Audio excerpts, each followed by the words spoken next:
Podcast Cerdas, podcast untuk mencerdaskan. Assalamualaikum warahmatullahi wabarakatuh. Salam sehat, salam unggul untuk kita semua. Selamat berjumpa dengan saya Istina Dwistianingrum, mahasiswa Universitas Ngudi Waluyo. Selamat pagi untuk teman-teman sahabat UNW. Bagaimana kabarnya yang berada di rumah? Semoga tetap dalam keadaan sehat ya. Nah, pada session kali ini saya ditemani oleh narasumber yang sangat luar biasa yang berada di sebelah kiri saya, yaitu Ibu Rica Yuswantina, SFAM APT MSI. Selamat pagi Bu Rica. Selamat pagi Mbak Istina. Apa kabar? Alhamdulillah saya baik Bu. Bagaimana dengan Ibu Rica? Alhamdulillah sehat dan tetap semangat. Iya, tetap semangat. Semangat pagi ya Bu. Semangat pagi. Nah, jadi pada kesempatan kali ini nanti saya dengan Ibu Rica akan sharing mengenai program studi farmasi di Universitas Ngudi Waluyo. Nah, jadi begini Bu, untuk prodi farmasi ini kan merupakan prodi yang sangat banyak diminati, dan apabila kita lihat itu kebanyakan mahasiswa Universitas Ngudi Waluyo merupakan mahasiswa farmasi ya Bu.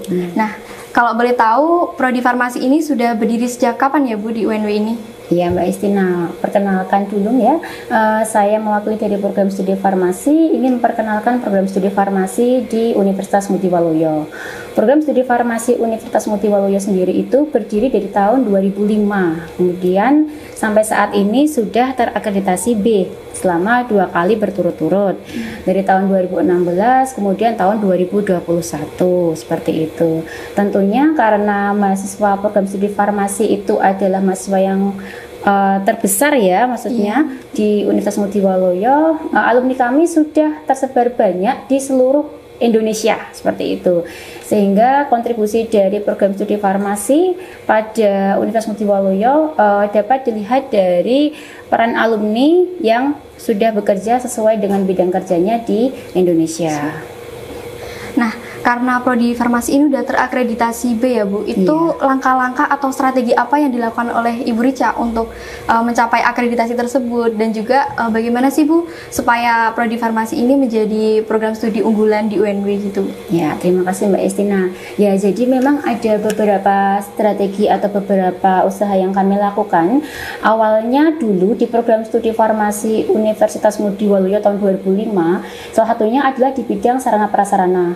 Laboratorium yang ada di program studi farmasi tahun 2005 itu hanya ada 4 laboratorium seperti itu. Hanya ada laboratorium biologi, kimia, kemudian laboratorium farmasetika, kemudian laboratorium fisika, seperti itu. Kemudian di tahun 2016 kami berusaha meningkatkan sarana prasarana yang ada di program studi farmasi ya.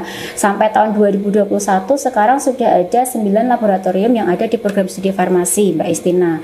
Seperti Mbak Istina lihat sendiri ya progresnya dari mungkin pertama masuk di program studi farmasi Universitas Ngudi Waluyo sampai dengan sekarang sudah ada penambahan laboratorium ya. Sekarang kalau ada 9 laboratorium, kemudian masih ada 1 tahapan pembangunan laboratorium, yaitu Lab OSCE Center, di mana Lab OSCE Center ini nanti kedepannya adalah untuk persiapan laboratorium pendirian dari program studi profesi apoteker yang merupakan lanjutan dari program studi S1 farmasi. Jadi selain dari meningkatkan sarana prasarana, yang kedua adalah kami menyesuaikan kurikulum di program studi sesuai dengan acuan dari Asosiasi Perguruan Tinggi Farmasi Indonesia dan juga kebutuhan dari stakeholder yang ada di lahan ya.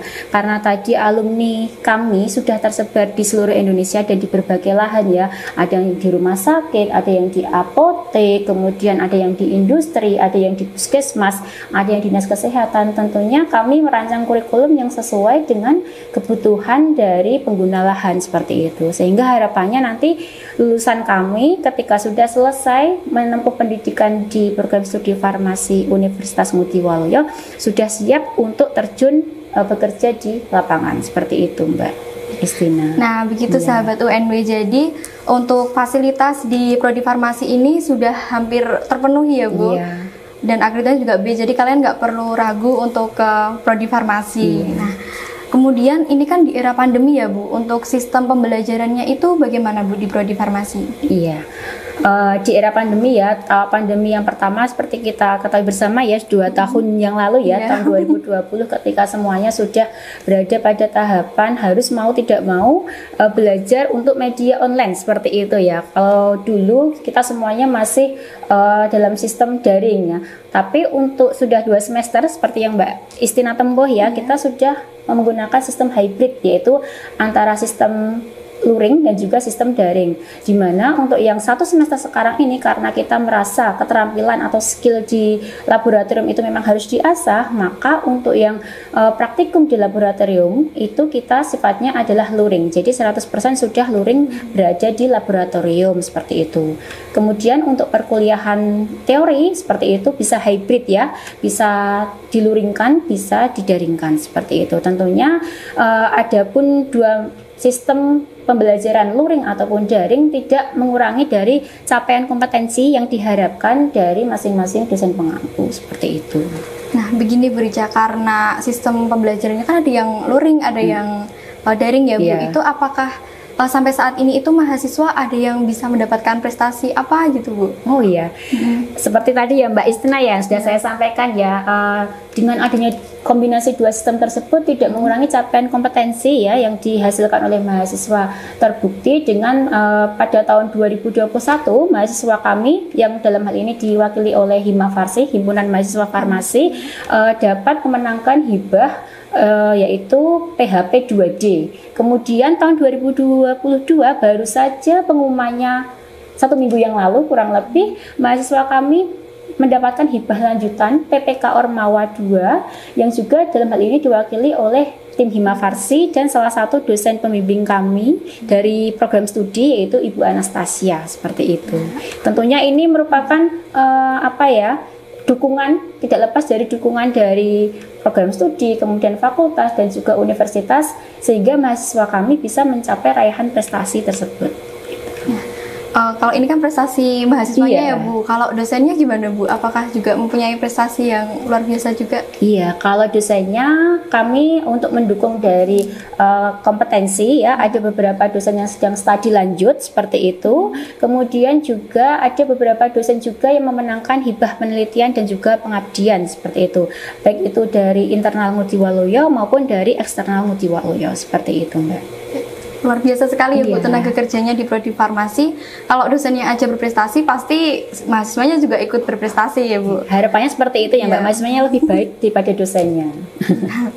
Nah, untuk peluang kerja dari Prodi Farmasi itu apa saja sih Bu? Oh iya, jadi untuk peluang kerja di program studi farmasi itu sendiri masih banyak ya, terbukti dengan peminat program studi farmasi dari tahun ke tahun semakin meningkat seperti itu, dan sekarang sudah berada pada tahapan yang cakupannya meluas seperti itu. Kalau dulu mungkin yang mengenal farmasi itu hanya sekelompok orang, tapi sekarang sepertinya itu sudah meluas ya, terbukti dengan berdirinya apotek-apotek di sepanjang jalan seperti itu ya. Kalau dari tracer alumni sendiri, program studi farmasi Universitas Ngudi Waluyo itu 70% alumni itu bekerja sesuai dengan bidangnya. Seperti yang tadi saya sampaikan, bidangnya itu bisa di rumah sakit, apotek, puskesmas, dinas kesehatan kota, industri seperti itu. Selebihnya ada yang wirausaha mandiri seperti itu ya. Wirausaha mandirinya itu bisa dengan mempunyai skala rumah tangga seperti itu untuk obat tradisional, kemudian mendirikan apotek seperti itu. Jadi banyak peluang kerja yang bisa dihasilkan ketika selesai menempuh pendidikan di program studi farmasi Universitas Ngudi Waluyo gitu Mbak. Nah ini Sobat UNW, jadi kalian tuh nggak perlu pikir 2 kali kalau mau ambil prodi farmasi karena peluang kerjanya itu sangat banyak sekali ya Bu. Iya. Nah lalu untuk kerjasamanya prodi farmasi UNW itu dengan mana saja ya Bu? Oh iya, kerjasama ya. Tentunya kita untuk publikasi keluar tidak terlepas dari jalinan kerjasama yang ada di luar institusi ya. Jalinan kerjasama di luar institusi itu tidak hanya ketika kita praktek seperti itu ya, tapi juga ketika kita melaksanakan dari segi dosennya sendiri, penelitian dan juga pengabdian itu juga butuh kerjasama yang ada di luar institusi. Salah satunya adalah rumah sakit ya. Rumah sakit yang ada di Kabupaten Semarang sendiri itu sudah menjalin MOU semuanya atau kerjasama bersama dengan program studi farmasi. Dari Rumah Sakit Umum Daerah Ungaran, Rumah Sakit Kensara, RSUD Ambarawa, seperti itu. Apotek juga banyak ya, tidak mungkin saya sebutkan satu persatu ya Mbak ya, contohnya ya Mbak ya. Banyak sekali ya, ada sekitar 15-an apotek yang sudah MOU dengan program studi farmasi, kemudian juga industri dan juga PBF, distributor obat, ya, kemudian juga puskesmas seperti itu. Nah, jalinan kerjasama itu sendiri dalam 2 hari ke depan kita akan juga ada pelatihan preseptor. Ya, pelatihan preseptor itu dengan stakeholder yang ada di lahan. Nah, ini juga salah satu upaya untuk mewujudkan pendirian dari program studi profesi apoteker, di mana stakeholder itu berasal dari tadi 5 lahan dan sudah mendapatkan MOU dari program studi farmasi Universitas Ngudi Waluyo, gitu Mbak. Nah, untuk di prodi farmasi ini apakah terdapat sistem apa seperti PKL itu loh Bu? Oh, namanya praktek ya, praktek kerja ya, iya. Baik Mbak Istina, jadi kalau kurikulum kami di program studi farmasi itu terdiri dari 147 SKS ya, yang terbagi dalam 8 semester seperti itu. Tapi kami tetap memfasilitasi mahasiswa jika mahasiswa ingin lulus 7 semester. Artinya apa? Jika ingin lulus 7 semester maka IPK-nya harus baik di atas 3 ya, sehingga mereka dapat lulus 7 semester atau lebih cepat seperti itu. Nah, dalam kurikulum kami tentunya tidak terlepas dari mata kuliah teori dan praktek. Nah, praktek sendiri juga dibagi 2, yaitu praktek yang ada di laboratorium dan praktek yang ada di lahan. Nah, lahan yang kita gunakan itu ada 2, yaitu apotek dan juga rumah sakit ya. Jadi nanti ketika mahasiswa farmasi sudah pada tahapan early exposure, itu biasanya ada di semester 7, itu akan mendapatkan praktikum atau praktek kuliah lapangan ya, PKL, itu di apotek dan juga di rumah sakit dengan bobot SKS-nya 3 SKS masing-masing. Seperti itu Mbak Istina. Nah, ini Bu, saya mau tanya, mungkin nih sahabat UNW kepo ya mengenai mata kuliah apa sih yang paling seru Bu di farmasi? Gitu ya. Menjadi favorit ya. Biasanya kalau mata kuliah favorit itu menjadi pilihan banyak gitu ya. Dan itu biasanya bukan mata kuliah yang mungkin kalau di farmasi lebih banyak rumus perhitungan ya Mbak Istina, seperti itu ya Mbak ya. Kalau dari Mbak Istina sendiri apa kira-kira? Kalau saya suka ini sih Bu, toksikologi Bu. Oh, toksikologi. Karena langsung berinteraksi sama hewan uji gitu. Oh iya ya. Jadi kesenangan masing-masing mahasiswa kan berbeda. Misal kayak Mbak Istina karena suka terhadap eksperimen mungkin seperti itu ya, jadi tertarik pada ilmu toksikologi yang mempelajari dari dosis, kemudian keracunan, kemudian perlakuan pada hewan uji seperti itu ya. Ada beberapa juga mahasiswa yang tertarik pada mata kuliah teknologi seperti itu ya, karena menarik ya sepertinya melihat sediaan farmasi ya, baik itu berupa tablet, salep, kemudian atau aerosol seperti itu ya, sehingga ada beberapa mahasiswa juga yang tertarik pada teknologi. Ada juga yang suka terhadap farmasi klinik di rumah sakit ya, jadi lebih suka pada farmasi rumah sakit seperti itu. Jadi rata-rata karena kurikulum kami itu mengakomodasi dari semua bidang, jadi rata-rata mahasiswa punya kesenangan di masing-masing rumpun ilmu seperti itu Mbak Istina. Ya. Rata-rata banyaknya ini ya, ketika ada teori dan praktek, ada teorinya, ada prakteknya, itu adalah menjadi mata kuliah yang favorit gitu ya, karena bisa langsung diaplikasikan gitu ya Mbak Istina. Iya. Oh iya Bu, ini saya juga baru aja lihat kemarin itu dari prodi farmasi ini ya Bu, mau membuka profesi apoteker ya. Oh iya. Nah, itu menurut pandangan Bu Rica peluangnya seberapa besar ya Bu di UNW bisa membuka profesi apoteker ini? Iya. Sampai saat ini ya, sampai dengan hari ini kita juga masih dalam proses pendirian profesi apoteker ya. Semoga nanti di tahun 2022 ini untuk program studi profesi apoteker sudah bisa berdiri di Universitas Ngudi Waluyo. Itu adalah harapan kita bersama.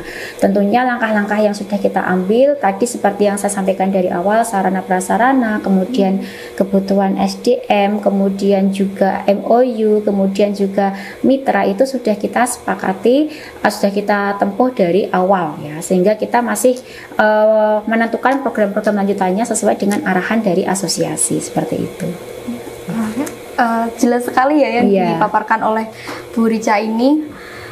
Kemudian Ini mungkin sobat UNW bingung nih Bu, caranya mendaftar kuliah di prodi farmasi gimana Bu?